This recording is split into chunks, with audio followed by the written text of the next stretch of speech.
आप सभी का फिर से मेरे रत्नेश CS चैनल में आप सभी का स्वागत करता हूँ।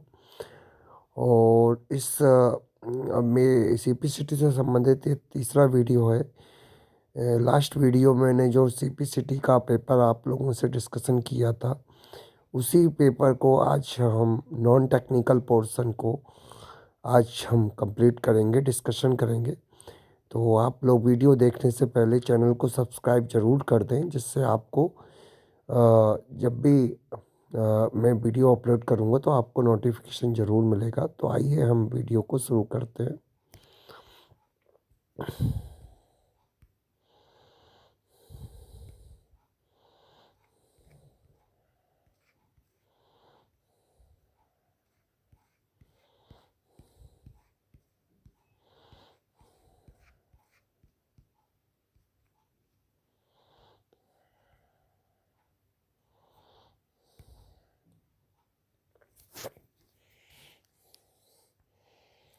अभी हम इस वीडियो में 21 जुलाई 2023 को जो पेपर CPCT का हुआ था, उसमें नॉन टेक्निकल पोर्शन को डिस्कस करेंगे।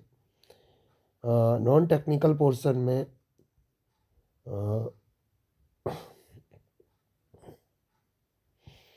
नॉन टेक्निकल पोर्शन में आता है general mental ability and reasoning और जनरल अवेयरनेस,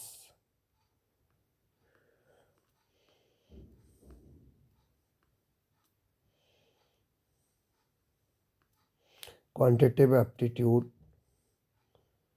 और इसके अलावा Hindi typing test, English typing test भी इसमें ही आता है। तो टोटल MCQ क्वेश्चन होते हैं 75, जिसमें 52 क्वेश्चन टेक्निकल होते हैं, यानी IT स्किल प्रोफिशिएंसी, है ना, IT जनरल अवेयरनेस, इसके ऊपर होते हैं। और बाकी 23 क्वेश्चंस है ना नॉन टेक्निकल होते हैं, जिसमें कि नॉन टेक्निकल में जनरल मेंटल एबिलिटी रीजनिंग, और इसके अलावा जैसे कि आप क्वांटिटेटिव एप्टीट्यूड,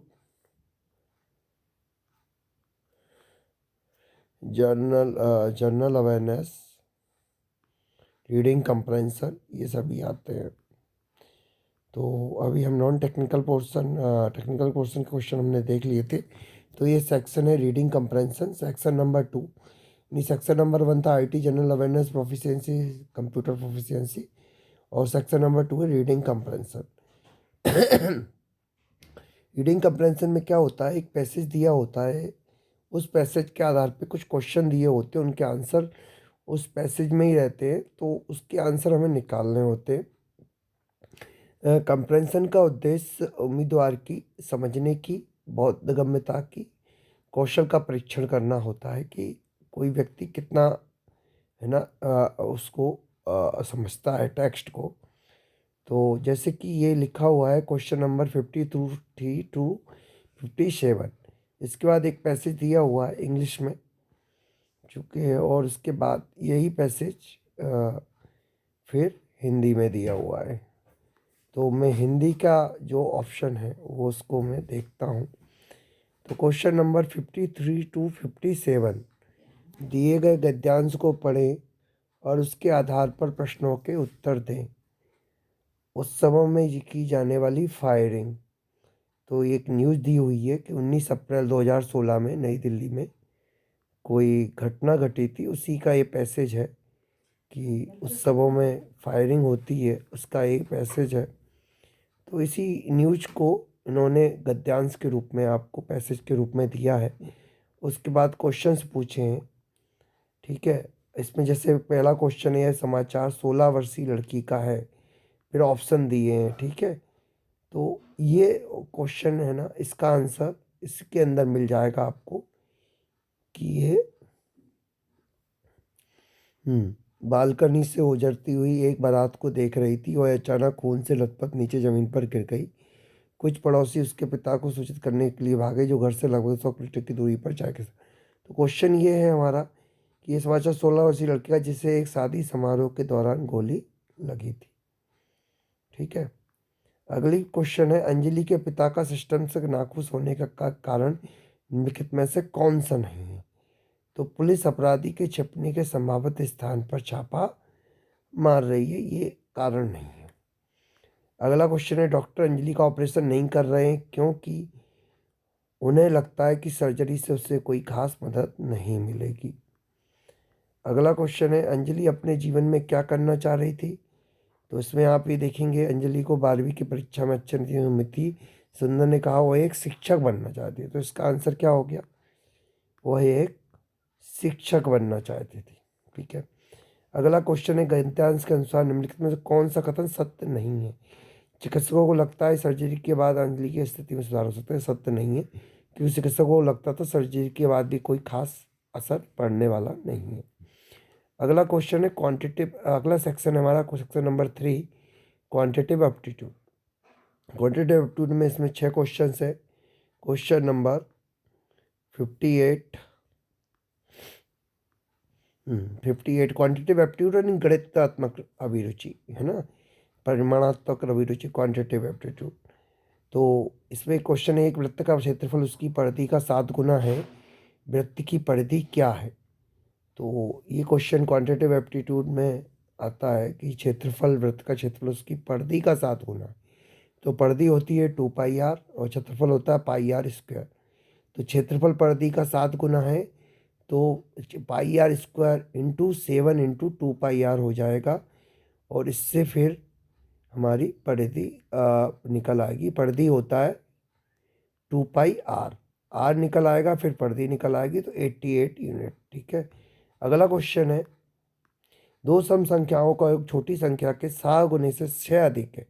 यदि इन संख्याओं का अंतर 8, 6 है तो निश्चित तौर पर छोटी संख्या क्या है? ठीक है। छोटी दो सम संख्याओं का योग छोटी संख्या के 2 गुने से 8 अधिक है। ठीक है। तो ये भी क्वांटिटेटिव एप्टीट्यूड का क्वेश्चन है, समीकरण बनेगा और ये आंसर सॉल्व हो जाएगा, लेकिन इसका आंसर प्रश्न का उत्तर देने के लिए डेटा पर्याप्त नहीं है। अगला क्वेश्चन है, एक बेलन की त्रिज्या इसकी ऊंचाई से 5 मीटर अधिक है।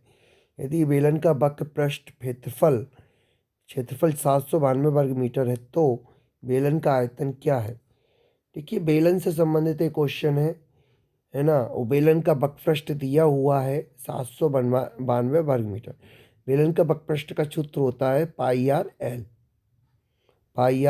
और बेलन का आयतन का सूत्र होता है 1/3 πr²h। ठीक है। तो बेलन का आयतन पूछा है, तो बेलन का आयतन हम निकाल लेंगे, है ना। नहीं, πr²h होता है बेलन का आयतन। ठीक है। तो हम बेलन का आयतन निकाल लेंगे, और h की ज़रूरत है हमें। तो हाइट दी है, त्रिज्या इसकी ऊंचाई से 5 मीटर अधिक है। तो जो त्रिज्या है ऊंचाई से 5 मीटर अधिक है, यदि हमें त्रिज्या मिल जाएगी तो ऊंचाई मिल जाएगी, ऊंचाई मिल जाएगी तो त्रिज्या मिल जाएगी। πr/l इक्वल टू हम 792 रख देंगे, है ना। तो इस तरह से ये बेलन का आंसर आ जाएगा 5544। अगला क्वेश्चन है कि निम्नलिखित प्रश्न में प्रश्न चिन्ह के स्थान पर लगभग मान क्या होना चाहिए? टिप्पणी आपको शुद्ध मान निकलना चाहिए। ये क्वांटिटेटिव एप्टीट्यूड का सिंपल सा क्वेश्चन है। कुल मिला के अप्रोक्सीमेट आंसर कोशिश कर रहे हैं कि अप्रोक्सीमेट आंसर आप निकाल सकें, कि थोड़ा सा दिमाग लगा के यदि क्वेश्चन करेंगे तो अप्रोक्सीमेट आंसर तो आप निकाल ही सकते हैं कि भैया 224 ये है, 125 ये है, तो 224 और 100 324, और 324 और 25 329, तो 329 ये हो गया, और 19 गुणा 15 करो, है ना। तो 20 मान लो इसको, 20 गुणा 15 करो तो 300 ये हो गया। तो 625 ऐसा करके ये अप्रोक्सीमेट 670 आ जाएगा। ठीक है। इन वाले क्वेश्चन में यदि आसपास बिल्कुल संख्याएं नहीं है ना, तो आप एप्रोक्सीमेशन से अप्रोक्सीमेट आंसर तो आप नहीं निकाल सकते, लेकिन यहाँ आपको कैलकुलेशन करके पूरा सही आंसर तो निकल ही आएगा। लेकिन चूंकि क्वांटिटेटिव कंपटीशन एग्जाम में इनके यदि आप अप्रोक्सीमेट आंसर निकाल सकें तो 4 ऑप्शन में जो अप्रोक्सीमेट आंसर है उसको आप टिक कर सकते हैं, क्योंकि टाइम उतना रहता नहीं है। हाँ। अगला क्वेश्चन है, यदि बेलन का आयतन और वक्रपृष्ठ क्षेत्रफल क्रमशः 616 घन मीटर और 300 मीटर हो तो बेलन का कुल बल पृष्ठ क्षेत्रफल में क्या होगा? तो बेलन का आयतन दे दिया, वक्रपृष्ठ दे दिया, और बेलन का कुल पृष्ठ पूछा है, तो कुल पृष्ठ का सूत्र लग जाएगा, और कुल पृष्ठ के सूत्र में जो चीज़ें चाहिए वो वक्र पृष्ठ के क्षेत्रफल और आयतन से निकल आएंगी। तो आंसर आ जाएगा 429 वर्ग मीटर। अगला क्वेश्चन है, ये हमारा ट्रिग्नोमेट्री का क्वेश्चन है। ये थोड़ा कठिन क्वेश्चन है, ये इसीलिए डाला गया है कि जिससे बच्चे इसमें फंस जाएं, है ना। यदि A square plus tan square theta equal to 1, तो sec theta plus tan cube theta cosec theta का मान क्या होगा। तो इसका आंसर 2 माइनस ए स्क्वायर की पावर 3/2, है ना। तो ये थोड़ा सा ए स्क्वायर बराबर इससे निकल आएगा 1 माइनस टेन स्क्वायर थीटा। तो ए बराबर √1 - tan² थीटा, ऐसे करके ये सॉल्व होगा, तो ये 2 माइनस ए स्क्वायर के और 3/2 आएगा। अगला अगला हमारा सेक्शन है, section number 4, general mental ability and reasoning, सामान्य मानसिक योग्यता और तर्क शक्ति परीक्षण। तो इसके कितने क्वेश्चन है इसमें, इसमें क्वेश्चन 6 क्वेश्चन है इसके। तो यदि हम इसको देखेंगे, यदि शब्द डिस्टर्बेंस में पहले अक्षर को अंतिम अक्षर से और दूसरे अक्षर को 10वें अक्षर से बदल जाता है, ताकि अक्षरों को भी इसी तरह बदला जाता है, तो इस प्रकार निर्मित नए शब्द में टी के बाद कौन सा अक्षर आएगा। इसका मतलब ये है, थोड़ा सा रीजनिंग का क्वेश्चन है ये। इसमें क्या कह रहा है, डी को ई से बदल दो, तो ई की जगह डी रखो, डी की जगह ई रखो, ऐसे करके सभी को इंटरचेंज करते जाओ, और फिर नया शब्द बनेगा, और नए शब्द में टी के बाद कौन सा अक्षर आएगा, तो ऐसा आएगा। अगला क्वेश्चन है हमारा, उस विकल्प का चयन करो जो नीचे दिए गए शब्द तीनों शब्दों के समान गुण को व्यक्त करता है। भैया मक्खी है, मधुमक्खी और चींटी है, ये कौन से वर्ग में आते हैं, तो ये वर्ग आता है कीट में आते हैं, कीड़े में, ठीक है। तो थोड़ा सा यदि दिमाग लगाया जाए, तो तिलचट्टा, मकड़ी, दीमक, है ना, ये तो खुद कीड़े हैं, इनके नाम है, तो ये किस वर्ग में आते, कीट में आते। अगला क्वेश्चन है हमारा, निम्नलिखित प्रश्न में कुछ शब्द दिए गए हैं जो किसी रूप में एक दूसरे से संबंधित, एनालॉजी का क्वेश्चन है ये, कि पत्रिका कहानी से संबंधित है, तो लेख किससे संबंधित होगा, जिस तरह से पत्रिका कहानी लेख संबंधित है। नहीं, ये एनालॉजी का थोड़ा अलग क्वेश्चन है, कि पत्रिका कहानी लेख जिस तरह से संबंधित है, उसी तरफ से ये 4 ऑप्शन में किससे संबंधित होगा, तो चाय, दूध और चीनी, दूध और चीनी से मिलकर बनती है चाय, ऐसे ही कहानी और लेख से मिलकर बनती है पत्रिका। अगला क्वेश्चन यदि आप देखेंगे रीजनिंग का, उस विकल्प का चयन करें जो तीसरे अक्षर समूह से उसी प्रकार संबंधित है जिस प्रकार दूसरा अक्षर समूह पहले अक्षर समूह से संबंधित है। तो VIGJQOMRYW, तो बी के बाद जे कैसे आ रहा है, आई के बाद क्यू कैसे आ रहा है ना, या फिर इस टाइप से भी होता है इसमें, है ना। तो इस टाइप से भी है, ये बी के बाद आई, है ना, ई के बाद जी, ऐसे ही जे के बाद क्यू, M O, ऐसे ही आगे क्या होगा ये पूछा गया है। तो इस टाइप से एनालॉजी हम निकालेंगे, इस तरह के क्वेश्चन की थोड़ी प्रैक्टिस कर लेनी चाहिए, जल्दी आंसर निकल आता है, इतना कोई डिफिकल्ट क्वेश्चन नहीं होता ये। अगला क्वेश्चन है हमारा, यदि विशिष्ट कूट भाषा में यदि एटी को 20 और बेटी को 40 के रूप में कूटबद्ध, तो उसी एटी को स्कैट को किस रूप में कूटबद्ध किया जाएगा। तो भाई एटी, ए मतलब 1 और टी मतलब होता है 26, 26 होता है जेड, तो UTUBWXYZ, ये 20 होता है, तो 20 19 20 हो गया ये, ऐसे ही करके बैट हो रहा है, और ऐसे ही कूट कैट, तो आंसर इसका है 60, ठीक है। तो इससे संबंधित भी रीजनिंग से संबंधित भी मैं आपको, आप यदि कमेंट करेंगे मुझे, तो इससे संबंधित मैं एक अच्छा वीडियो आपको बना दूंगा रीजनिंग से संबंधित क्वेश्चंस के लिए। हाँ, ठीक है। तो अभी मैं इसका आगे बढ़ते हैं। उस विकल्प का चयन कीजिए जिसमें दिए गए शब्द युग्मों के बीच में वही संबंध है जो संबंध नीचे दिए गए शब्द युग्मों के दोनों। उपहास और अपमान एक ही बात है, तो मुंह ऐंठना और पीड़ा एक ही बात है ना।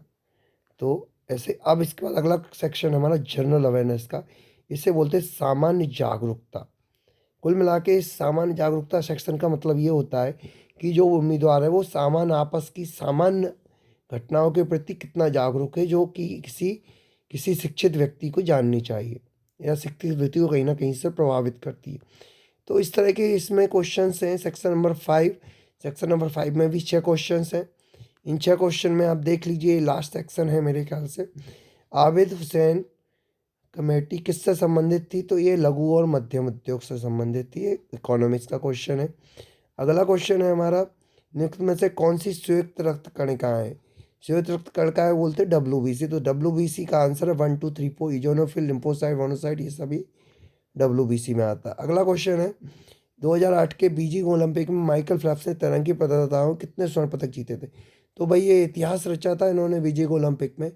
माइकल फेल्प्स ने जितने स्वर्ण पदक जीते हैं उतने स्वर्ण पदक तो किसी ने जीते ही नहीं है, और इन्होंने तो बहुत बड़ा, इनका बहुत बड़ा हिस्ट्री है, बहुत ही हाई फाई ग्रेट हिस्ट्री है।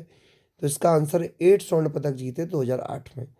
अगला क्वेश्चन है, हालांकि 2023 का ही पेपर है और 2008 का पूछ रहे हैं, क्योंकि माइकल फेल्प्स ने इसमें इतिहास रचा हुआ है तैराकी स्पर्धा में। आप इनकी बायोग्राफी जरूर पढ़ें, बहुत ही मोटिवेशनल बायोग्राफी है। माइकल फेल्प्स ये एक दिव्यांग है। ठीक है, अगला क्वेश्चन है, नीचे दिए गए अवकथन और तर्क को पढ़ें, उनसे संबंधित उससे विकल्प को चुनें। सीधी ढलान भूसंरचनाओं का एक ऐसा प्रकार जिसकी पहचान डब्ल्यू पेंग ने की थी। सीधी ढलान का निर्माण अपतन की बड़ी तीव्रता के कारण होता है। तो ये असर्शन और रीजनिंग का क्वेश्चन है और दोनों सही आ रही है कि सही व्याख्या नहीं है।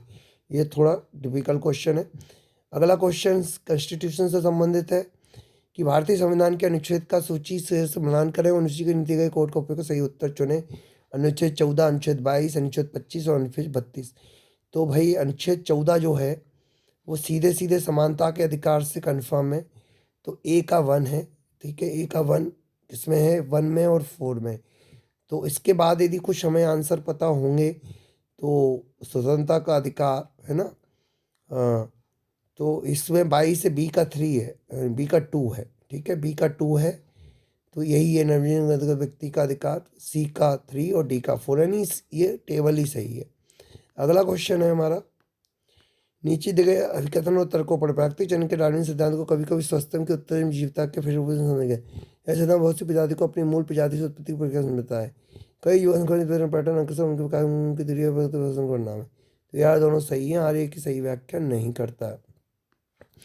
अब इसके बाद आप देखिए सेक्शन नंबर जो भी, ये एक्चुअली में जो टाइपिंग टेस्ट होता है उस टाइपिंग टेस्ट का पेपर भी इसी के अंदर सम्मिलित रहता है। इसमें क्या होता है कि कुछ समय के लिए पहले मॉक होता है। मॉक मतलब आप चेक कर लो कि आप कैसे टाइपिंग करोगे, आपका कीबोर्ड सही है, कैसा क्या है, मतलब आप एक प्रकार से मॉक टेस्ट लेते हो इंग्लिश टाइपिंग का। तो इंग्लिश टाइपिंग का मॉक टेस्ट है ये, इंग्लिश टाइपिंग का मॉक टेस्ट है section number 1, section type typing test. ठीक है, तो इसका ये मॉक टेस्ट है। मॉक टेस्ट के लिए टाइम दिया हुआ है, ठीक है, क्वेश्चन नंबर 76 ये इस तरह से दिया हुआ है, ये एक पैराग्राफ दिया हुआ है, इस पैराग्राफ को आपको लिखना है मॉक टेस्ट के रूप में। तो आप इसको लिख सकते हो, मॉक टेस्ट दे सकते हो। इसके बाद एक्चुअल इंग्लिश टेस्ट दिया हुआ है, इंग्लिश टाइपिंग टेस्ट, ठीक है, मैक्सिमम टाइम ड्यूरेशन और group maximum time duration 15 minute है, ठीक है। तो ब्रेक टाइम 3 मिनट का है, और ब्रेक टाइम यस है, ठीक है, आपको ब्रेक लेना ही पड़ेगा, ठीक है। सेक्शन नंबर 1 टाइपिंग टेस्ट का एक क्वेश्चन है, और ये क्वेश्चन नंबर 77 जो दिया हुआ है ये है टाइपिंग का पैराग्राफ। इसी टाइपिंग के पैराग्राफ को आपको टाइपिंग टेस्ट में कंप्लीट करना है, और आपको एरर काउंट होंगे, है ना, कीबोर्ड लेआउट इन स्क्रिप्ट है, तो इस तरह से बैक स्पेस या सब कुछ यस है। अब इसके बाद देखो हिंदी का मॉक टेस्ट दिया, हिंदी टाइपिंग टेस्ट भी होता है जैसा कि आप सबको पता है। तो हिंदी मॉक टेस्ट में भी एक मॉक टेस्ट दिया हुआ है, जो मॉक टेस्ट में टाइपिंग टेस्ट है उसका मॉक टेस्ट है हिंदी टाइपिंग का। एक छोटा सा कितने 4-5 वाक्य है, उन वाक्य को आपको मॉक टेस्ट के रूप में आप चेक कर सकते हैं अपनी टाइपिंग को, है ना।